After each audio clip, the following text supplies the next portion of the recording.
Hello everybody, this is Bluebandit here. Welcome back to another episode of Let's Play Donkey Kong Country 2. In this episode, we will be taking on the next area of Crazy Kremland Rickety Race.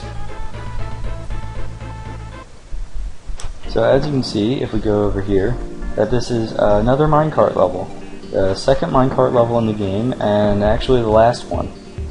But before we actually get on to the minecart area, what we want to do is grab Dixie and, use Dixie, use her team throw ability to get all the way up here, and then use her hover ability to get into the bonus area. Now this bonus area is, what you have to do is you have to defeat 5 Klanks within 10 seconds of being on the minecart. Now, the hard part about this bonus barrel, if you can even call it difficult, isn't actually defeating the enemies, it's making sure you don't fall off. To be honest, it's a very easy bonus barrel, and you know, you should be able to get it fairly easily. So as for the gimmick of this game, as we get in the minecart, you can see that there's a traffic light and a racing flag with the number 10 on it. This signifies that we are in 10th place, and there are 9 other Klanks that we have to defeat in order to get the prize at the end. Now, it's not actually necessary to beat all 9 Klanks to progress through the level, or to finish the level, but it's highly recommended, or, well, it's necessary if you want to do a 100% run, which I will be doing.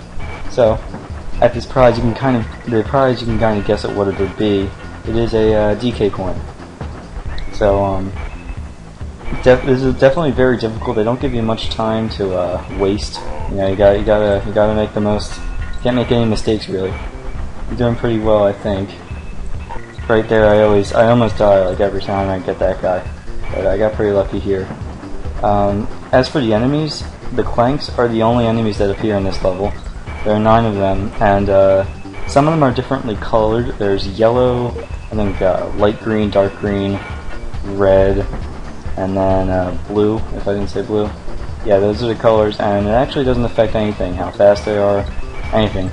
The only thing that affects their speed is how far they are in front. And I made it just in the nick of time to get first place, and I got the DK coin. So we beat this level, and up here is a hidden hook, not so hidden very well, which you can use to, whoops, I didn't get it, I don't think. Yeah, there you go. You can use it to get the prize if you so wish to get it. And I got a bunch of bananas, so that's pretty good. Alright, and I'm back.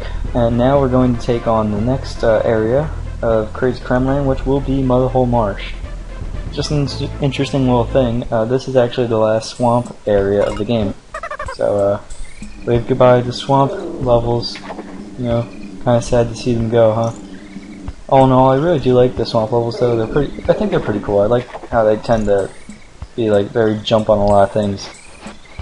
Right here we have a new enemy called the Cat O' Nine Tails. What they do is they fling you in a random direction if they catch you. Definitely very annoying, but of course, why would they introduce a new enemy without playing on them very well? So this level plays off the Cat O' Nine Tails extensively, and it's basically the gimmick of this level is using the Cat O' Nine Tails to reach reach unobtainable areas and certain items. Without using your team throw, they would be impossible to get to. So definitely very helpful, but also very annoying because of the random nature of their flinging. So let's see. Had some problems with them not being able to keep both my Kongs or even one of them. Right here is the bonus barrel. Just go up here, and I believe it's a find the stars bonus barrel. Yes, collect the stars. This one relies on team throw for reasons unknown. I'm really not good at team throw too much. I always seem to hurt my Kong buddy. Alright, so this coming up after this will be the star barrel, or the midway checkpoint. I believe it drops us right off, right on top of it. So it's a good checkpoint to see if you went too far and you're gonna miss it. Also, an interesting note about the cat o' nine tails. Wow. I guess I'll continue that interesting note in just a bit, and I'll cut back to where I just was. Okay, guys, I'm back. I destroyed that cat o' nine tails, so he won't be bothering us now. But yeah, two interesting things I actually want to talk about the cat o' nine tails. When he's winding up, not when he's actually spinning, but when he's just winding up, you actually can't hit him at all, which is very annoying. He has sort of invincibility frames because you can't really get him, and definitely very hard to deal with. Also, the other interesting thing is that in his artwork, he actually only has 7 tails, but in the game he has 9 tails, as his name would suggest. So using the cannon, put it in the cannonball. Oh jeez. Are you serious? Come on. Can I get another cannonball? Let me check. Okay guys, giving this another shot. Let's see if we can do it this time. This is a destroyed them all one, if I didn't mention that already and you couldn't see it. But basically this one, like the other one, focuses on throwing. Very odd. I don't know why the sudden obsession with team throwing and just being flinged, objects being flinged in the air. But it seems to be working. I really don't like the DK coin and how you're supposed to get it on this one. And this part's really easy with just using Dixie Kong, but can't get past this part. Also, whoops, ah. Alright, I'll cut back to where I just was. Okay guys, I'm back roughly where I started, or where I died last time. So yeah, it was right around here. Anyway, what you're supposed to be doing is jumping off these barrels to progress through the stage. You know, basic stuff. The ending is coming up very shortly. These enemies, if I haven't mentioned them before, I haven't mentioned a lot of the enemies, so I'll just be doing that a lot now. Those are called crockheads, and basically what those guys do is provide platforms. The green ones are just regular ones, and the red ones are springboards of sorts. So I really don't like getting this DK coin. It's really hard. Oh, maybe if you get, I actually never tried it as Dixie Kong, but no, you can't. Come on, let's do it to me. The timing is very difficult. You just kind of have to be patient. There we go. This should get it. Yep, there we go. And that's it for this level. And I guess we'll continue on to the next level, which will be no. All right, Ramby Rumble. Be right back in 1 moment. Okay, guys, I'm back, and now let's take on the last level for the episode, which will be Ramby Rumble. Okay, so this level is another honeycomb level, as seen in the first couple levels of the Crazy Kremland. I must say it's a very diverse world that we've been in so far. We've had the honeycomb levels, the marsh levels, and the minecart levels. Yeah, I really do like this world, and this is probably the world I associate Donkey Kong Country 2 with the most, in my experiences at least. I've been practicing this level because it's quite difficult.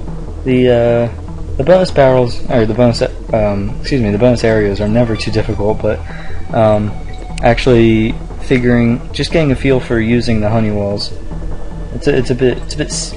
My controls are a bit sticky, I guess you could say. Yeah. Sorry. I'm sorry. I wasn't even funny. I wasn't even remotely funny. So go up here, do some tricky wall jumping, and we'll enter the first bonus area. Oh, it's raining pretty hard. So the bonus area is extremely easy. Just do some pretty easy wall jumping. The wall jumping to get into the bonus area was harder than it was to get out. Sorry for pressing tab there, I accidentally fast forwarded just a bit. Didn't have any effect on gameplay though, so that's good. Believe it or not, that Cutlass, the Cutlass guy that we just passed, was where I died probably the most. So to get the hero coin, just let's see, hold on. Just do a team throw. Wait, how did I do this? Oh, never mind. There are hooks here. The first time I did it, I I did a team throw over here. I don't know how I did it then. And the DK coin's right over here. And then we can't enter through here, so I need to go back down here. And then we will get... Oh, what animal buddy could it be? Oh, Rambi. What a surprise. So we use Rambi. And we use Rambi to get actually to the second bonus area, which I will be showing off when we get there. Rambi's pretty good with dealing with zingers and, well, everything. So you can just kind of power through most things. Oh, look, I got one letter. But coming up here, we'll have a surprise coming for us. As I said before, those red zing... Oh, there it is. And there I am, dead. I will, I'll cut back to where I just was. Sorry about that. Okay, guys, I'm back right before we met our terrible fate with King Zing. What's his name? King Zing, I think his name is. King Zing thing, I think it was. Yeah, he's quite the zinger. You can't defeat him, you know, in case you wanted to go ahead and try. It's a futile effort. Not something I would advise doing. So right here, you could go in that barrel, which would end the level, or you could go into the bonus area, which would be much more fruitful in our endeavors. So this is an area where you're just like being Rambi, you know, just Rambi being Rambi. This one's extremely easy because you can just go left and right, and you don't really have to worry about getting hit by any enemies. And that's it for this level. We'll be dropped right off here. We get a banana bunch, and then we get a useless banana. Anyway, I hope you enjoyed this episode. I've been doing some different stuff to experiment, trying to make him better. King Zing Sting was his name. So join me next time, where I take on the next couple levels and also King Zing Sting. Thanks for joining me. Have a good day.